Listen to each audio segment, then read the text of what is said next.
Waktunya sampai jam berapa nih? Sampai isyraq ya. Isyraq ya. Bismillahirrahmanirrahim. Assalamualaikum warahmatullahi wabarakatuh.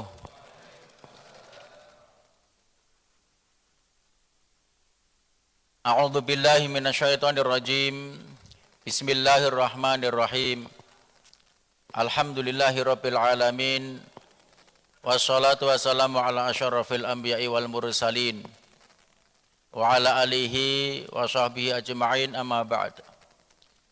Ilahi anta maqsudi wa ridhaka matlubi, a'tini mahabbataka wa ma'rifataka. Allahumma aftah lana bi futuhil arifin, rabbi syrah li sadri wa yassir li amri wa halul 'uqdatam min lisani yafqahu qawli. Amin ya rabbal alamin. Hadratil kiram al-mukhtaram, para alim, para ulama, para ustadz, ustadzah, para kiai, para ajengan yang kami muliakan, hadirin wal hadirat, jamaah sholat subuh yang dimuliakan Allah Subhanahu wa ta'ala. Alhamdulillah, bersyukur kepada Allah Subhanahu wa ta'ala, pada pagi hari ini kita sama-sama bisa hadir di masjid yang kita cintai ini dalam rangka melaksanakan ibadah sholat subuh secara berjamaah, yang mudah-mudahan Allah Subhanahu wa ta'ala memberikan ridho kepada kita, sehingga Allah memberikan kepada kita semua kemudahan, baik itu yang berurusan dengan dunia dan akhirat. Amin ya rabbal alamin. Shalawat dan salam tidak lupa kita sampaikan kepada habibana wa nabiyana Nabi Muhammad sallallahu alaihi wasallam, yang selalu kita nantikan syafaatul udhma sampai di yaumil akhirat nanti. Amin. Bapak Ibu yang dirahmati Allah Subhanahu wa taala, kenapa setiap pengajian, setiap ceramah itu ada yang kedua itu untuk selalu membacakan sholawat, membaca sholawat. Begitu pentingnya sholawat itu, sehingga Rasulullah Shallallahu Alaihi Wasallam pernah dialog kepada Allah Subhanahu Wa Taala, ditanya, wahai Muhammad, apakah aku ini Tuhanmu? Iya. Langit ini punya siapa, wahai Muhammad? Punya engkau ya Allah. Bumi punya siapa, wahai Muhammad? Punya engkau ya Allah. Surga punya siapa? Punya engkau. Neraka punya siapa?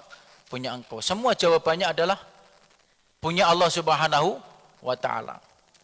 Akan tetapi satu yang Rasulullah tidak mampu menjawabnya. Apa itu?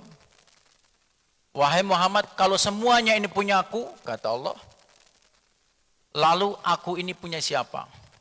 Ya, aku ini punya siapa? Ini Allah bertanya kepada Rasulullah, aku ini punya siapa? Kalau semuanya ini punya aku. Rasulullah tidak mampu menjawabnya. Kemudian Allah menjawabnya bahwa aku adalah punya orang-orang yang senantiasa membacakan sholawat kepadamu, wahai Rasulullah. Subhanallah. Ya, ini makanya membaca sholawat sangat penting sekali. Bahkan para sahabat juga pernah bertanya kepada Rasulullah, ya Rasulullah, sebaiknya apa isi doa saya ini ya Allah supaya dikabulkan oleh Allah? Ya Rasulullah, setiap doamu kamu ucapkan sholawat kepadaku, insya Allah akan dijabah doamu. Bagaimana membaca sholawat itu? Apakah sekali, dua kali? Dua kali lebih bagus, tiga kali lebih bagus, bahkan lebih bagus lagi seluruh doa itu, kata Rasulullah, seluruh doa itu diisi dengan sholawat saja, insya Allah itu akan lebih bagus. dan doanya akan dijawab oleh Allah Subhanahu wa taala. Itu begitu luar biasa sholawat. Ya. Sholawat kepada Rasulullah. Maka dari itu jangan sampai kita bosan membaca sholawat kepada baginda Nabi Muhammad sallallahu alaihi wasallam. Jamaah sholat subuh yang dirahmati Allah Subhanahu wa taala. Pada pagi hari ini alhamdulillah saya diberikan kesempatan untuk menyampaikan barangkali sedikit faqihu fiddin tentang ilmu agama. Ya, ilmu agama. Saya akan membawakan mengkaji karangan Imam Al-Ghazali, ya. Kitabnya Al-Maqsadul Asna, Syarah Ma'ani Asma'ul Husna, Asma'illahil Husna. Ini karya daripada Imam Ghazali.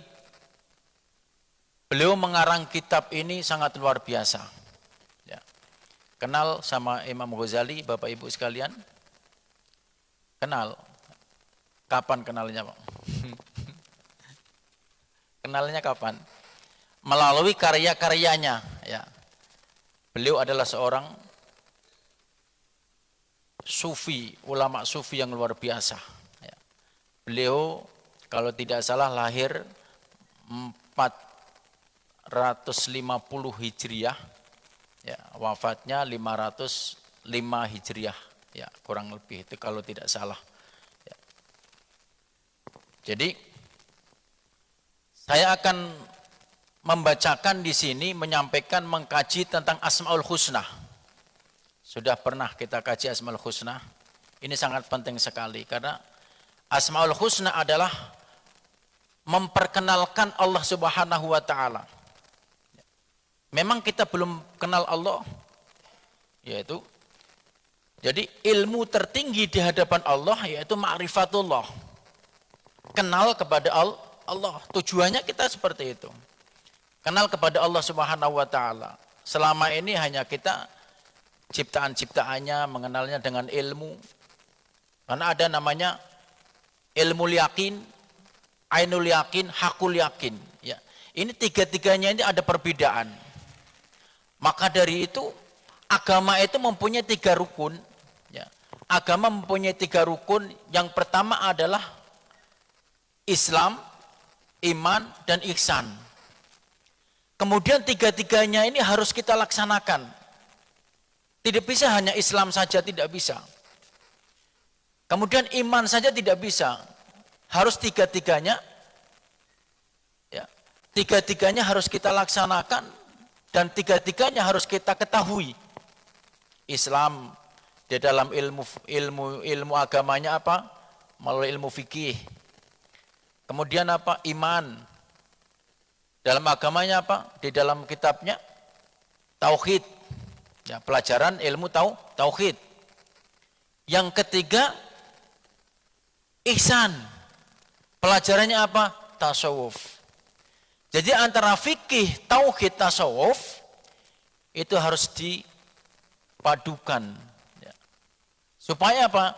Di dalam kita melaksanakan ibadah, benar-benar kita tuh mengenal Allah Subhanahu wa taala.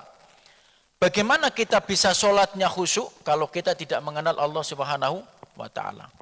Maka saya mencoba mengkaji Asmaul Husna ini untuk memperkenalkan Allah, sifat-sifat Allah dan teladan kita. Apa yang terkandung di dalam sifat Asmaul Husna itu? Asmaul Husna dikenal dengan 99. Ya. 99 nama yang baik, nama yang bagus. Itu Asmaul Husna. Yang pertama apa? Yang pertama Allah. Kan di dalam itu ya Allah, ya Rahman, ya Rahim, ya Malik, ya Kudus, ya Salam, ya Mu'min, ya Muhaimin, ya Aziz, ya Jabbar. Selanjutnya sampai 99. Nah, kita kenali satu persatu. Kemudian setelah kita kenali, baru teladan kita apa yang kita kenali dari sifat-sifat Allah itu. Makanya kita kalau tidak kenal sifat Allah, tidak kenal namanya Allah. Ya, tidak kenal kepada Allah. Hanya mengenal secara ilmu ataupun secara yang kita lihat. Tapi hakul yakinnya tidak sampai kepada Allah Subhanahu wa taala. Ya, ini. Jadi di dalam sholat juga inni wajjahtu wajhiya lilladzi fataras samawati wal ardh. Ya.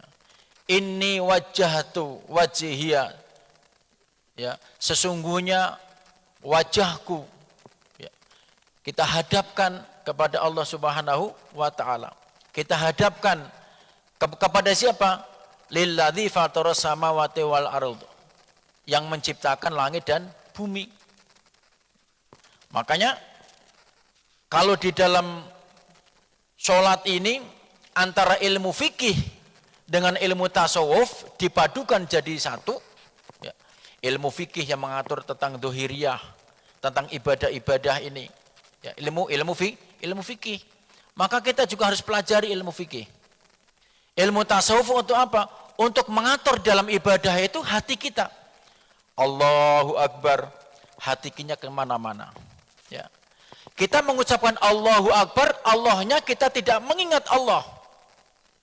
Akan tapi hanya lisannya saja mengucapkan Allahu Akbar, akan tapi hatinya tidak mengingat Allah. Karena apa? Karena belum mengenal Allah sepenuhnya. Maka dalam Asmaul Husna itu penting sekali. Ya. Yang pertama adalah Allah. Kita kenalkan siapa Allah itu. Ya. Allahu mawjudul haq. Allah itu yang mawjud, yang nama-nama yang mawjud yang hak secara ilahiyah atau rububiyah. Ya. Ilahiyah, rububiyah. Ketuhanan dan yang disembah. Itu jadi satu. Siapa namanya? Allah. Tuhan, ya, sifat ketuhanan dengan sifat yang disembah itu hanya Allah. Makanya kalau hati kita tidak selalu kita latih mengingat Allah Subhanahu wa taala, ismudzat, maka kita akan susah. Ya, salatnya kita khusyuk susah. Kenapa? Allahu Akbar kita salatnya itu kemana-mana pikirannya.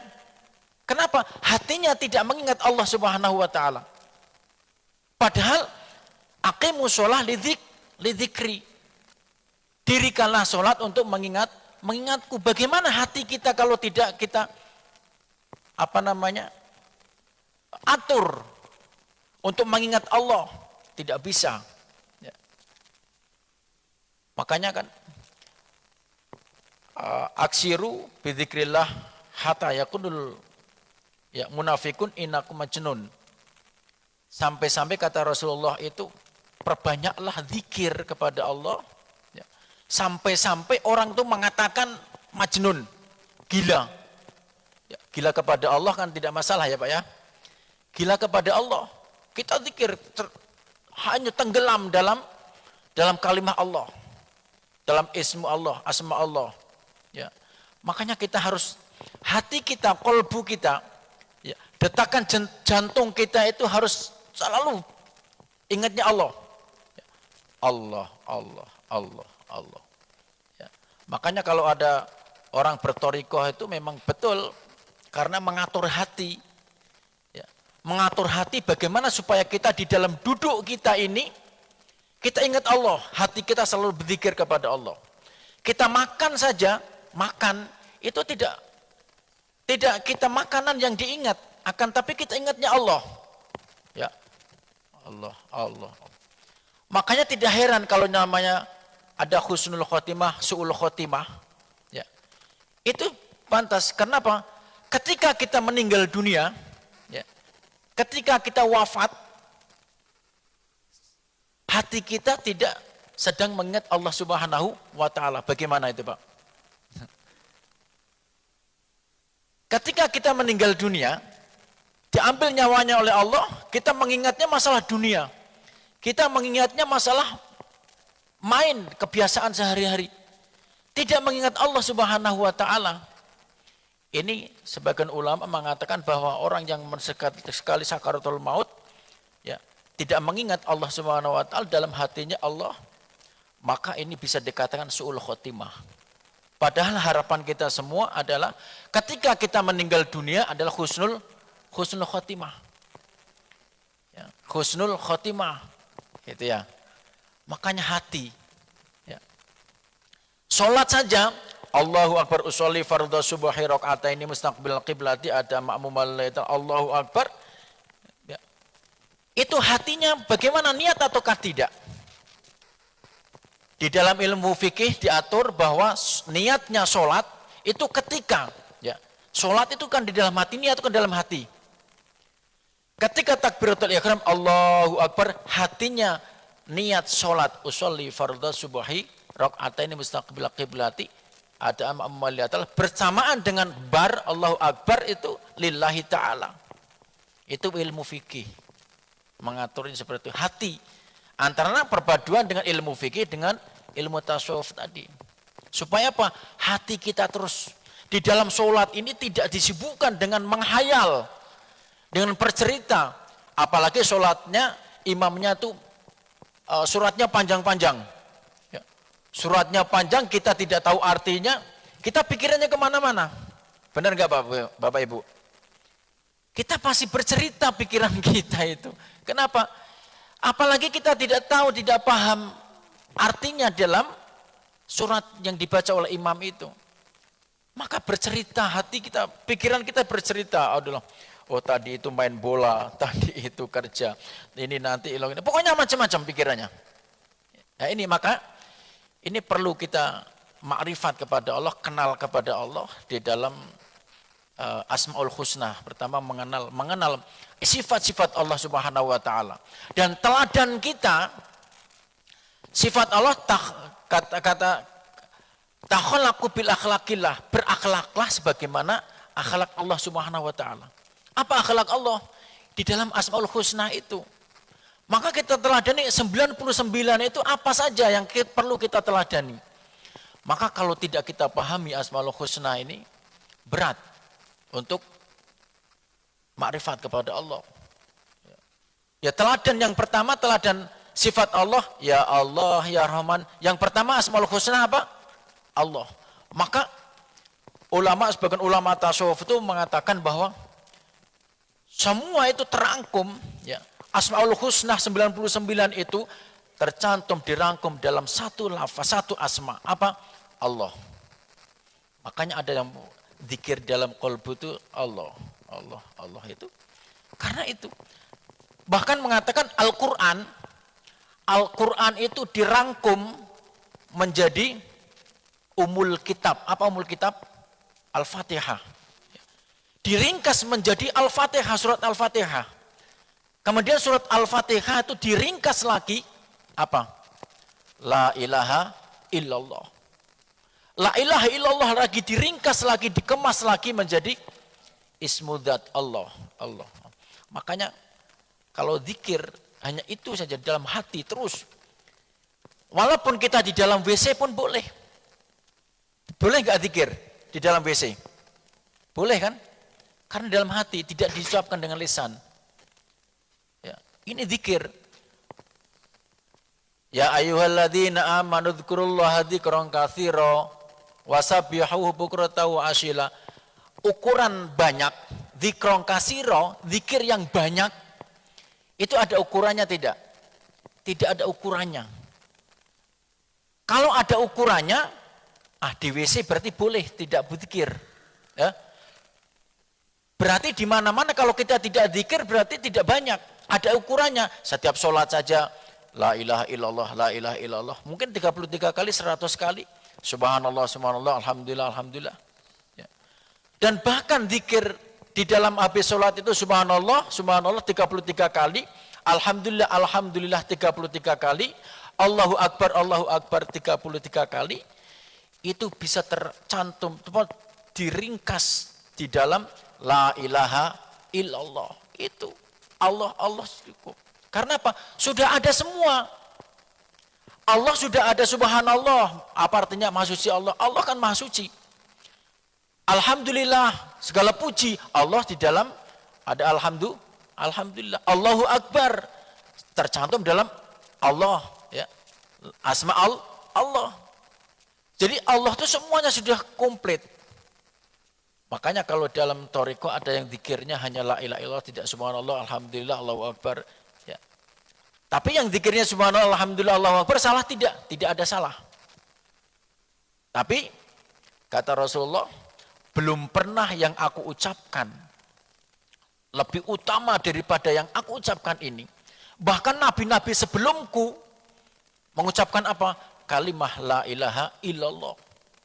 Tidak ada yang melebihi kalimah la ilaha illallah. Tiada Tuhan selain Allah. Bahkan kalau ini sebenarnya mohon maaf, kalau arti la ilaha illallah tiada Tuhan selain Allah itu arti pemula. Ataupun baru orang mu'alaf mengucapkan tiada Tuhan selain Allah. Itu artinya seperti itu. Tapi kalau kita ini sudah dewasa, sudah tua, mohon maaf, masih mengartikan la ilaha illallah tiada Tuhan selain Allah, itu berarti ilmu kita, pengetahuan kita, iman kita kurang berkembang. Mohon maaf. Apa artinya? La maujuda illallah. Jadi tidak Tuhan selain Allah lagi, tapi la maujuda tidak ada yang maujud kecuali Allah. Di dalam kitab Hikam karangan Syekh Athaillah As-Sakandari, di sini ada yang ngaji gitu ya, kitab Hikam ya. Kitab Hikam setiap hari Minggu ya, Ahad. Itu di situ mengatakan la ilaha illallah. Apa namanya? Setiap kita melihat sesuatu, kalau kita tidak ingat Allah, ya, itu orang yang paling jahil. Apa jahil itu artinya? Jahil murokab. Bahkan di atasnya jahil murokab itu. Kita melihat langit, tidak mengingat penciptanya. Kita melihat bumi, tidak melihat bahwa Allah. Kita melihat sesuatu apapun di dunia ini, tidak ada melihat rasakan Allah. Ya. Itu dikatakan di dalam kitab Syekh Athaillah As-Sakandari, hikam itu, kalau tidak salah itu hikmah yang ke-17 atau berapa itu. Ya. Karena kitab hikam itu ada, banyak ulama itu menghitung hikmah yang ada dalam kitab hikam itu tidak ada yang pas. Tidak ada yang pernah sama. Karena saking luar biasanya kitab hikam itu. Sangat luar biasa kitab hikam itu. Ada yang mengatakan bahwa 265. Ada ulama satu lagi mengatakan, hikmahnya ada 270 hikmah. Ada yang 300, tidak ada yang sama. Karena saking luar biasanya kitab hikam itu. Ini makanya kalau tidak ngaji kitab hikam rugi ini. Kitab hikam penting. Karena itu kehidupan kita. Ya, mengenal Allah. Bahkan para ulama mengatakan seandainya di dalam bacaan sholat itu ya, bisa digantikan dengan yang lain, baik itu surat Al-Fatihah ataupun surat-surat yang lain dan bacaan-bacaan yang lain di dalam sholat itu bisa digantikan dengan yang lain, kitab hikamlah yang paling pantas untuk menggantikannya. Itu para ulama sampai mengatakan seperti itu. Itu kitab hikam luar biasa. Ya. Makanya banyak orang yang pandai ilmu tasawuf, teorinya, pandai mengaji, ya. Tapi tak berani mengaji kitab tasawuf, apalagi mengajarkan seperti ini tak berani, jarang yang berani. Kenapa? Karena amaliyahnya. Ya. Kita kan ada khidmat itu ada dua, khidmat ilmiah, secara ilmu, secara teori kita pahami, tapi juga secara ilmiah, amaliyah harus kita pelaksanakan. Tidak bisa kita hanya ilmu saja tapi amaliyahnya tidak ada. Ya. Luar biasa kitab hikam itu. Ya. Betul-betul membersihkan hati kita. Betul-betul kenal kepada Allah Subhanahu wa taala. Itu ya. Itu lafaz Asmaul Husna yang makna Allah. Ya. Karena Allah itu nama yang wujudnya Allah itu yang hakiki, ya. Tidak majazi. Kalau kita semuanya makhluk Allah itu namanya majazi. Kalau hakiki itu akan kekal. Ya, Allah itu kekal, tidak ada awal akhirnya, tidak ada rusaknya. Tapi kalau ciptaan Allah, makhluk Allah itu semua akan rusak. Kecuali ada yang dikekalkan. Apa itu? Makhluk Allah ada yang dikekalkan, itu ada. Apa surga dikekalkan, neraka, ya, akhirat itu dikekalkan oleh Allah, tidak akan rusak. Tapi kalau manusia rusak, ruh, ya, ruh itu akan dikekalkan oleh Allah, diabadikan, ya. Tapi bukan abadi sendiri. Kalau Allah abadi sendiri. Tapi kalau makhluk Allah yang itu dikekalkan, ya, kekalkan, yaitu asmaul ruh, surga, neraka itu dikekalkan. Ya. Itu makanya kita betul-betul mengenal Allah Subhanahu wa taala dengan selalu kita berzikir. Bagaimana caranya? Ya. Bagaimana caranya zikir kolbu itu? Ya, namanya zikir sir, tidak ada yang tahu, hanya Allah yang tahu. Malaikat saja yang mencatat raqib atid itu tidak tahu, sedangkan mencatat semua amal baik, amal buruk itu raqib atid. Itu tidak mampu mencatatnya. Yang mampu mencatatnya melihat Allah Subhanahu wa taala dengan diri kita. Ada di dalam kisah itu, ya, ketika hamba Allah itu meninggal dunia, ini malaikat ini sudah memastikan bahwa hamba Allah ini masuk neraka. Kenapa? Banyak dosa. Kadang-kadang sholatnya aja itu banyak yang tidak diterima. Ya, tidak diterima. Sehingga apa? Malaikat sudah tahu persis catatannya ini catatan merah semua. Yang catatan hitam itu sedikit. Berarti malaikat sudah memastikan bahwa hamba ini masuk neraka. Ketika mau diseret, ya, ini hamba Allah ini ketika mau diseret masuk ke neraka, Allah mencegat. Wahai malaikat, itu hambaku mau dibawa kemana? Ini mau masuk neraka. Kenapa kamu mau masuk ke neraka? Ini Allah, catatannya ditunjukkan. Catatannya, buku catatannya ini merah semua nih. Ini pantas masuk neraka. Apa kata Allah? Wahai malaikat, ketahuilah bahwa amalan manusia, amalan hambaku ada satu yang tidak kamu bisa catat. Ya, tidak bisa kamu catat. Apa itu? Orang yang selalu di hatinya mengingat Allah, mengingat aku. Bagaimana aku di dalam itu kamu masukkan ke neraka? Berarti sama dengan kamu masukkan aku ke dalam neraka, itu kata Allah. Coba, itu luar biasanya berzikir. Bagaimana supaya kita berzikir kepada Allah dalam kolbu kita? Bisa nggak tidak kita?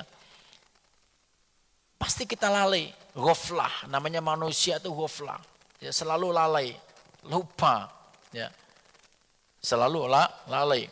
Maka kita diperintahkan oleh Allah Subhanahu wa taala itu takhallaqu bil akhlaqillah, berakhlaklah sebagaimana akhlak Allah Subhanahu wa taala. Makanya mohon maaf, orang yang hafal Al-Qur'an, orang yang pandai ilmu tasawuf, ilmu fikih, ilmu tauhid, kalau hatinya selalu lalai kepada Allah, ya, itu mohon maaf, ya, itu bisa masuk, artinya diperingkatkan orang yang mulia, akan tetapi bagaimana sifat penyaksiannya kita kepada Allah.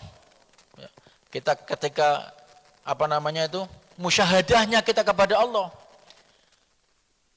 Kita tidak ada bisa musyahadah kepada Allah. Apa musyahadah itu? Musyahadah itu kita menyaksikan Allah.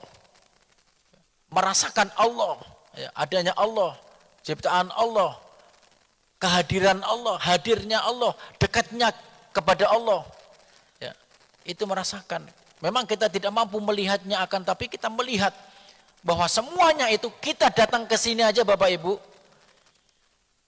Jangan sampai kita merasa bahwa saya ahli ibadah. Ini kan saya hebat ini, bisa datang ke masjid ini sholat subuh jamaah terus. Wah, saya hebat. Ini jangan sampai kita punya pikiran gitu. Yang menghadirkan di sini, yang kita bisa berdiri di depan, berdiri melaksanakan sholat subuh, itu kalau tidak ada kemampuan dari Allah, kita tidak bisa. Bisa enggak Bapak Ibu? Jangan merasa Makanya ada di dalam ilmu tasawuf itu, matikan dirimu sebelum kamu mati. Gimana caranya itu, Pak? Ini bahasa, mohon maaf nih. Ini yang selama ini mungkin kurang kita dengar. Matikan dirimu sebelum kamu mati. Maksudnya bagaimana? Maksudnya sifat-sifat ego, sifat-sifat hewaniyah, syaitoniyah, itu kita buang, kita bunuh. Sehingga apa? Tidak ada yang namanya aku. Wah, kalau tidak ada aku masjid itu tidak ramai. Kalau tidak ada aku itu masjid itu tidak seperti itu. Ya. Kalau tidak ada aku ini tidak ada imam masjid di sini. Kan seperti itu. Matikan sifat-sifat ego itu kita matikan. Jangan sampai kita ada di dalam diri kita. Sifat apa lagi? Sifat iri. Wah, itu kenapa ya dibeli kaya ya? Bisa beli mobil, bisa ini. Kita ngiri. Kita tidak sadar bahwa semuanya itu adalah takdir Allah Subhanahu wa taala. Allah yang memberikan. Tanpa Allah memberikan, orang itu tidak bisa beli mobil. Tanpa Allah memberikan kekuasaan, orang itu tidak bisa punya rumah. Ini maksudnya ya. Karena apa? Karena kita tidak kenal Allah. Kalau kita tidak langsung bahwa itu kepada Allah, pantas, mohon maaf, pantas. Kalau kita ini sering membenci orang lain, pantas kalau kita ini sering memusuhi orang lain, pantas kalau kita ini sering menggunjing orang lain, menyalah-nyalahkan orang lain. Kenapa? Karena kita belum kenal Allah. Kalau kita kenal Allah, tidak pernah kita itu menyalahkan orang lain. Kenapa? Pada hakikatnya orang itu adalah yang memberikan Allah. Kok mereka dikasih seperti itu? Itu adalah ujian bagi kita. Ingat enggak bahwa orang itu adalah takdir dari Allah? Bahwa orang itu adalah ciptaan Allah. Ini selama ini kadang-kadang kita tidak sampai ke situ. Ya. Tidak sampai ke situ. Maka itu penting sekali. Ma'rifat kepada Allah, karena ilmu tertinggi itu ma'rifat kepada Allah. Pantas kalau ada orang itu memusuhi, bermusuhan sampai bunuh-bunuhan. Kenapa? Karena tidak kenal Allah. Bahkan seandainya kita jalan dari rumah, samanya agak jauh lah rumah kita, jalan ke sini mau menuju ke masjid, ini ada orang Islam sedang duduk-duduk, padahal ada nih Allahu Akbar, merokok. Sambil kakinya mungkin sampai tidak pakai baju. Kita menyalahkan saja, itu kita yang salah. Oh, apa itu?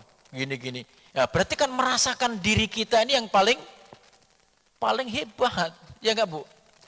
Merasakan diri kita ini yang paling rajin. Merasakan diri kita ini yang paling ahli ibadah. Kan seperti itu, akhirnya apa? Sifat apa namanya? Takabur dalam diri kita nanti. Oh, saya paling ini. Seperti itu. Karena apa? Karena belum mengenal Allah. Maka Asmaul Husna itu kita kenalkan. Mengenal Allah. Nanti belum Ar-Rahman, Ar-Rahim. Dan teladan Ar-Rahman, arti Ar-Rahman, makna Ar-Rahman, pemahaman Ar-Rahman. Teladan Ar-Rahman itu untuk apa? Bagaimana itu? Ya. Kita lanjutkan. Udah mau Israk belum? Belum, masih lama. Ya. Jadi apa teladan Allah? Nah, kita baru sedikit mengarah ke situ. Ya. Itu Asmaul Husna. Kemarin sebenarnya saya kalau seandainya ini mau ngaji kitab hikam, cuman kemarin ada besok katanya kitab hikam oleh Ustaz Asep Izzuddin ya. Ya. Enggak jadi Asmaul Husna. malam saya bawa pagi ini. Ya. Asmaul Husna penting sekali. Selama ini kan hafalan aja kan ibu-ibu ya Bu ya. Kalau pengajian ya Allah, ya Rahman, ya Rahim, ya Malik, hanya dilafatkan. Tapi bagaimana penerapannya? Ya Bu ya. Kira-kira kan biasa seperti itu pengajian-pengajian ibu-ibu. Wahyu Asmaul Husna. Memang itu dapat pahala. Dapat pahala ibadah. Orang zikir aja tuh ada tingkatan-tingkatan. Zikir la ilaha illallah dan tingkatan. Yang tingkatan pertama apa? Tingkatan lil adat. Zikir itu ada tingkatan Bapak Ibu. Yang pertama zikir itu tingkatannya lil adat. Apa lil adat? Lil adat itu dengan kebiasaan. Orang tahlil zikir la ilaha illallah. Kita ikut-ikut aja. Ya, kebanyakan gitu. La ilaha illallah. Orang geleng-geleng yang kita geleng-geleng. La ilaha illallah. Kan seperti itu. Ikut aja kan. Tapi ada tingkatan yang kedua. Zikir itu lil ibadah. Dengan adanya kita terus fokus ibadah la ilaha illallah, la ilaha illallah. Naiklah kepada ibadah. Dapat pahala, dapat. Hanya ibadah, ibadah saja. Yang ketiga, zikir itu tingkatannya lidarojah. Apa lidarojah? Derajat kita naik. Derajat kita itu kepada manusia, kepada Allah. Naik derajat kita. Lidarojah. Yang keempat apa? Derajat zikir setelah lidarojah, kita mempunyai derajat kemuliaan. Allah memberikan kemuliaannya. Kenapa? Karena kita ingat kepada Allah terus. Karena kita zikir kepada Allah terus. Sehingga apa? Allah akan memberikan kemuliaan. Apa kemuliaannya? Di dunia kita tidak pernah diberikan kesulitan. Tidak pernah diberikan kemiskinan. Tidak pernah diberikan kefakiran. Ya, inilah darajat, derajat Allah ngangkat derajatnya. Kepada sesama manusia kita dihormati, dihargai. Apalagi kepada Allah. Yang keempat setelah lidarojah Allah memberikan derajat kemuliaan, maka Allah yang keempat adalah Allah memberikan makrifat kepada Allah. Tingkatan yang tertinggi. Ya, sehingga apa? Masalah dunia itu rasanya tidak perlu lagi gitu. Memang perlu masalah dunia itu. Yang namanya manusia kan perlu makan, ya, minum, sandang pangan ya. Ada pakai mandi, pakai sabun, apalagi ibu-ibu pakai lipstik, bedak, itu ibu-ibu. Ya. Nanti kalau habis tinggal bilang sama bapaknya, kan itu. Perlu. Ya. Tapi makrifatnya kepada Allah, ya, kita nyadari juga bahwa kita setiap hari diberikan rezeki itu dari Allah. Saya pernah mencoba, mohon maaf Bapak Ibu. Ya, saya pernah mencoba. Kalau rezeki itu memang dari Allah. Ini saya kepengen iseng-iseng aja. Jadi, saya mau bekerja keras nih satu hari ini. Satu hari ini harus bisa mendapatkan samanya 2 juta. Ya, 2 juta. Memang waktu itu dapat 2 juta. Tapi kalau Allah itu belum memberikan rezeki, walaupun rezeki itu sudah di tangan kita, ya ada aja delalahnya. Ada saudara ini mungkin sakit, ada anak sakit. Kita keluarkan untuk bayar rumah sakitnya. Ada mungkin ini bayar ada orang minta ini, orang minta itu, dan lain sebagainya. Sehingga apa? Yang kita punyai, yang kita miliki hanya 100.000. Itu. Ya itulah rezeki kita. Rezeki kita yang di dunia. Tapi rezeki kita yang kekal, yang di akhirat, untuk menolong di akhirat nanti, yang selalu kita sedekahkan. Ya, yang selalu kita sedekahkan. Itu rezeki yang akan sampai ke akhirat nanti. Termasuk ilmu, termasuk harta. Ya, seperti itu. Jadi, kembali lagi, Asmaul Husna, yaitu makna Asmaul Allah. Ya, yang pertama adalah Allah. Sampai kadang-kadang kita melihat mati, ingat kepada Allah yang memberikan mati itu pada hakikatnya Allah. Jangan kita melihat, itu karena kecelakaan. Ya, seperti itu kita kan, itu kalau tidak kena COVID itu tidak mati itu. Ya, kan seperti itu ya Bapak-Ibu ya. Bukan sebenarnya kena COVID-nya. Bukan karena dia kecelakaan, tapi memang Allah menakdirkan bahwa orang itu meninggal. Kejadiannya seperti itu. Itu sudah takdir Allah. Kalau kita langsung berpikiran tidak ingat kepada Allah, bahwa meninggal itu karena COVID, karena kecelakaan, tidak ingat bahwa yang semuanya itu adalah takdir Allah, kita tergolong orang jahil murakkab, bahkan lebih daripada itu. Jahil itu apa? Jahil itu artinya mohon maaf bodoh. Murakkab itu berlipat-lipat. Bahkan ini di atasnya lagi. Gitu. Ya. Jamaah yang dimuliakan Allah Subhanahu wa taala, kita lanjutkan Asmaul Husna yang kedua, yaitu sifat Ar-Rahman. Ya. Ar-Rahman. Allah mempunyai sifat Ar-Rahman dan Ar-Rahim. Rahim. Jadi secara singkatnya karena ini udah Isra jam berapa? 5 menit lagi. 5 menit lagi. Jadi sedikit lagi Ar-Rahman Ar-Rahim ya. Ar-Rahman Ar-Rahim nanti asoburnya nanti kapan-kapan sampai 99 ya. Ar-Rahman Ar-Rahim di dalam Bismillahirrahmanirrahim itu kita temukan yang pertama di awal Al-Quran. Betul nggak Bapak Ibu? Betul. Kenapa? Karena kita mengingatkan Allah. Allah mengingatkan kita. Ya. Sebenarnya Allah itu memperkenalkan kita loh. Melalui apa? Al-Quran. Melalui hadis. Akan tetapi kita sendiri yang tidak mau kenal kepada Allah. Benar enggak? Buktinya kalau ada pengajian kita jarang datang atau malas, itu kan bukti. Padahal penting sekali, ilmu tidak hanya ilmu fikih saja. Akan tapi ilmu tauhid, ilmu tasawuf harus kita pelajari. Harus kita jangan ilmu fikih saja. Saya sudah ilmu fikih sudah sholatnya bagus, sholat ini bagus, apa semuanya bagus. Tidak menilai ke situ aja. Tapi bagaimana sholatnya supaya sampai kepada Allah? Padahal as-sholatu mi'rajul mu'minin. Sholat itu adalah naiknya kepada Allah. Mi'raj. Ya.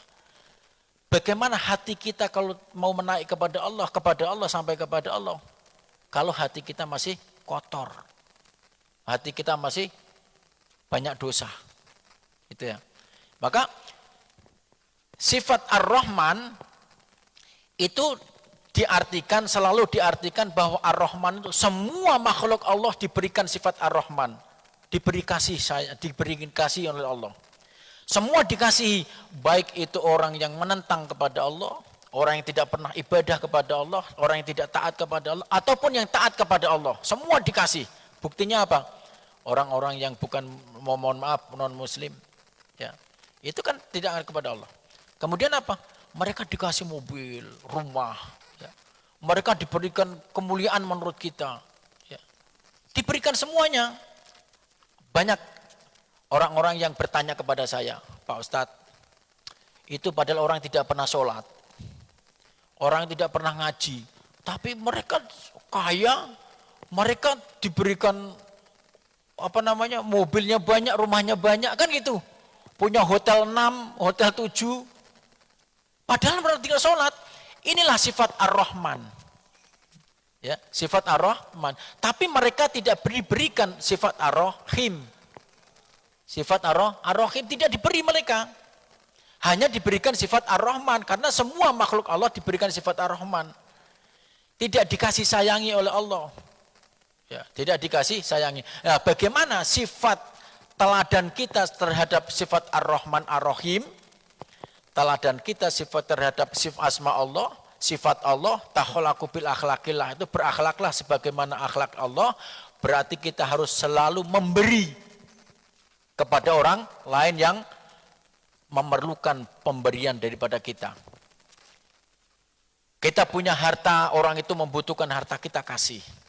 Seumpamanya hartanya tidak terlalu banyak, artinya semampu kita. Mau kasih 5.000 boleh karena mampunya 5.000, mau 10.000 boleh, 100.000 boleh, karena kemampuan kita. Ya. Itu sifat Ar-Rahman. Karena apa? Allah punya sifat Ar-Rahman, semua dikasih. Kalau kita yang dikasih hanya keluarga saja, kalau kita yang dikasih hanya anak saja, tidak mengasihi orang lain, berarti tidak bisa meladani sifat Ar-Rahman Allah. Sifat Allah. Ar-Rahimnya kalau kita tidak mengasihi, menyayangi orang lain, berarti juga kita tidak meneladani sifat Ar-Rahimnya Allah. Harus kita teladani. Ya. Bagaimana kita mau diberikan kemuliaan oleh Allah, sedangkan kita kepada orang lain aja tidak peduli, padahal mereka membutuhkan pertolongan kepada kita seumpamanya. Ya. Tidak bisa diberikan kemuliaan. Ya. Itu sifat Ar-Rahman Ar-Rahim. Sifat Ar-Rahman Ar-Rahim, mempunyai kasih sayang. Bagaimana kasih sayangnya Allah kepada makhluknya? Nah, itulah kita teladani untuk mengkasih sayang kepada orang lain. Kasih sayang orang lain. Jangan sampai kita hanya kasih sayang kepada istri aja, anak saja. Tidak. Tapi semuanya. Semua dikasih sayangi. Bahkan non muslim pun kita kasih sayangi gitu. Karena pada hakikatnya juga Allah semua yang menang, yang qadarullah itu menakdirkan. Jamaah yang dimuliakan Allah Subhanahu wa taala. Jadi sifat Ar-Rahman Ar-Rahim itu adalah teladan kita menyayangi kepada orang lain. Menyayangi kepada diri sendiri, orang lain. Menyayangi kepada diri sendiri saja tidak. Buktinya apa Bapak Ibu? Bukti kalau kita tidak menyayangi kepada diri sendiri adalah kita masih malas untuk beribadah. Kita malas untuk bersolawat. Kita malas untuk berzikir. Kenapa? Pada hakikatnya adalah itu yang akan menjadi bekal kita. Pada hakikatnya itulah yang menjadi makanan kita. Selama ini kita kasih makan apa Bapak Ibu? Hanya dohirnya saja. Makan nasi. Supaya apa? Badan kita sehat, kuat. Ya, tenaga kita kuat. Tapi kita tidak tahu. Ruh kita ini sebenarnya lagi lemah. Ya, ruh kita lagi lemah. Tapi kita tidak mau memikirkan bahwa ruh kita ini harus kasih makan. Apa makanan ruh kita? Ibadah itu. Ya, ibadah itu, zikir, ya, kasih makan ke ruh kita itu sebenarnya. Berarti kalau kita tidak pernah zikir, tidak sayang kepada diri kita sendiri. Bagaimana kita mau menyayangi orang lain? Itu pada hakikatnya ruh itu kan yang kekal ruh. Secara zahiriyah ini kan akan rusak.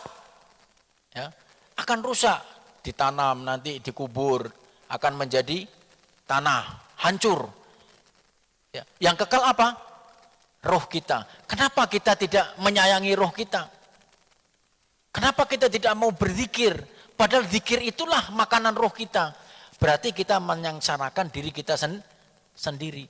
Makanya ada kalimat la ilaha illa anta subhanaka inni kuntu minal dzalimin. Ya, tidak ada yang maha suci kecuali Engkau ya Allah. La ilaha anta subhanaka inni kuntu minal dzalimin. Sesungguhnya aku ini adalah orang yang zalim. Kenapa mengatakan diri kita zalim? Memang diri kita zalim kalau kita tidak pernah makasih makan diri kita sendiri. Kan menzalimi diri kita sendiri. Apa makanan kita? Zikir, sholawat.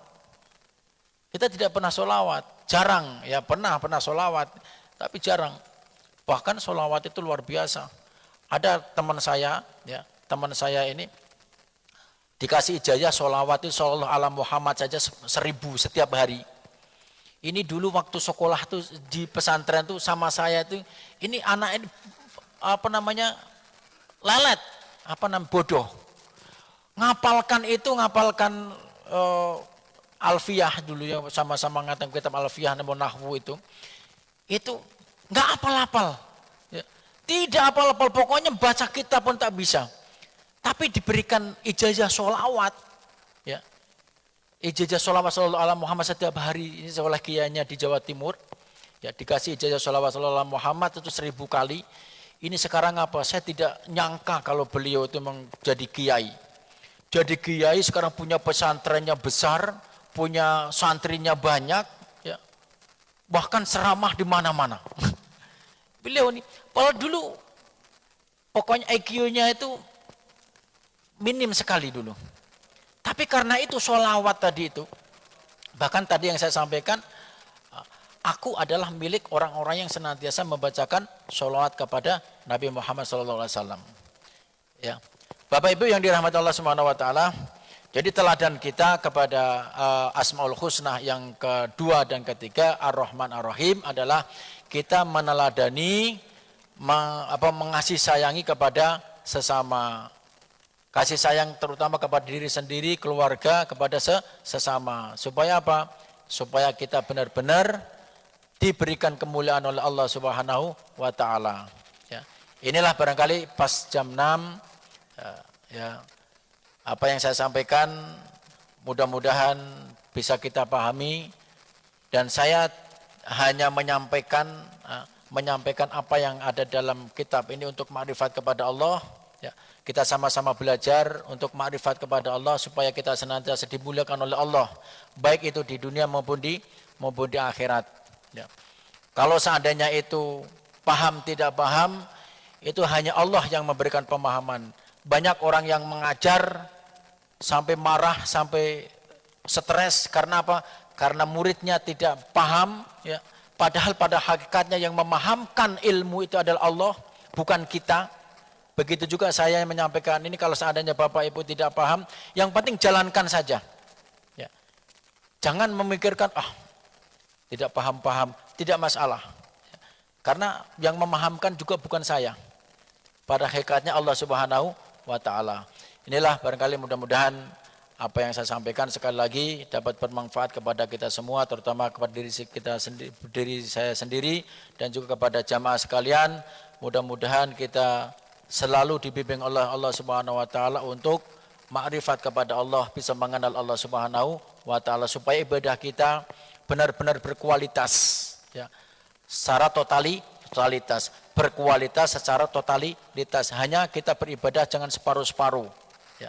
Kalau separuh-separuh nanti malah tidak jadi sempurna, ya. Separuh gimana mau sempurna, ya, tidak sempurna. Bikin bikin onde-onde kan bulat.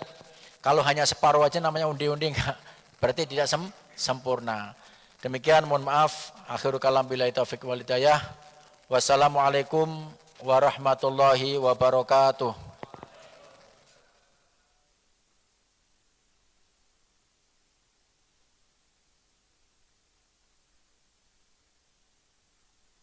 Ala Muhammad